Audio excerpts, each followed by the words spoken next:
আমরা সবাই ঐক্যমত ছিলাম বাংলাদেশ আওয়ামী লীগের বিচার হবে, খুনি হাসিনার বিচার হবে। কিন্তু আমরা দেখতে পেলাম এই তো একদিন দুই দিন আগে সরকার সেই আমাদের খুনিদের সাথে তলে তলে আঘাত করে আইবি রহমানকে মুক্তি দিয়েছে, ইলেকশনে বসেছে। তুমি আমাকে ভোট দাও।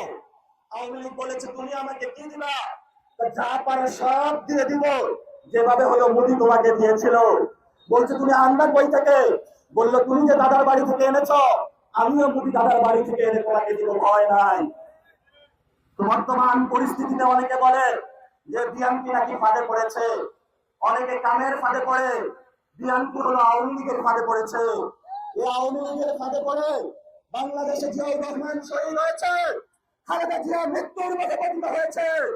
জনাব প্রধানমন্ত্রী তারেক রহমান, আপনাকে আমরা হুঁশে আসতে বলি, এরাই কিন্তু আপনার বাবার খুনি, এরাই কিন্তু আপনার মায়ের খুনি, এরাই কিন্তু বিএনপির অসংখ্য নেতা কর্মীর খুনি, এরাই কিন্তু বাংলাদেশের জামায়াত ইসলামের অসংখ্য নেতা কর্মীর খুনি। কিন্তু এরা দলীয় নেতা কর্মীদেরকে খুন করে শান্ত হয় না। এরা সেই আমাদের সাগরগুলিকে হত্যা করেছিল, শাপলা চত্বরে অসংখ্য আমাদের দিন ভাইদেরকে হত্যা করেছিল, পিলখানা অসংখ্য দুনিয়ার ভাইকে হত্যা করেছিল। বাংলাদেশে আমরা যতদিন আছি আমাদের খুনিদের সাথে আমরা কোনো আঘাত করবো না, করবো না, করবো না, ইনশাআল্লাহ। একটা নির্বাচন হলো 4 মাস যেতে না যেতে একটা নির্বাচিত সরকারের যত ধরনের প্রতারণা আমরা দেখলাম, এর আগে একটা নির্বাচিত সরকার 4 মাসে এত প্রতারণা করতে পারে এই কল্পনা বাংলাদেশের মানুষ করে নাই।